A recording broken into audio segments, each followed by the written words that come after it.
ማለት ተመስጦን የሚገልጽበትን ቃላት ሲያኳሽ አሳምሮ ሲገልጽ ነበር ሌላ ወንድማችን ሲህር ነው የሱ ንግግር ያንዳንድ ሰዎች ንግግር ይሄ ማለት ምንድነው በጣም ይመስጣል እንዳትንቀሳቀስ ከተቀመጥክበት እንዳትነሳ ያደርጋል ይላል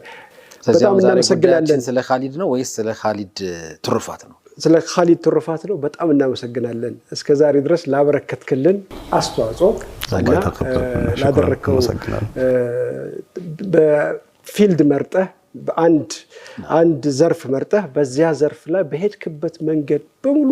ሙስሊሙን ለማስጠራት በተለይ ደግሞ ወጣቱን የሚስብ አይነት ስራዎችን በመስራትህ እጅግ አድርገን እናመሰግናለን ያለን በጣም ውስን ደቂቃ ነው የህይወት ገጽ እንዳይቀጥል እንኳን ደህና መጣህ ብዙ ሐሳብ ነው አንተ ነህ ዛሬ በደንብ እንድታወራ እንፈልጋለን ከቁርአን ጋር በፍቅር ወድቀሃል ብለን መግለጽ እንችላለን ከባድ ጥያቄ ፈተና ውስጥ የከተተከኝ በጾም ከሱን ጀምር ፍቅር የቁርአን ፍቅር እንትን ነው